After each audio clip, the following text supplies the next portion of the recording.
Öksürük birçok sebepten dolayı kaynaklanabilmektedir.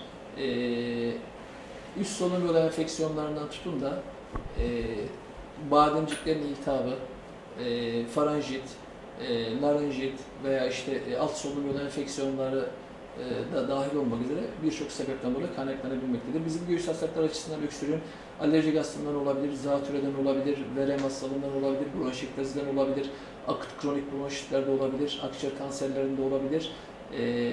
Alerjik hastalıklardan birçoğunda da öksürük şikayetiyle hastalar bize başvurabilmektedir.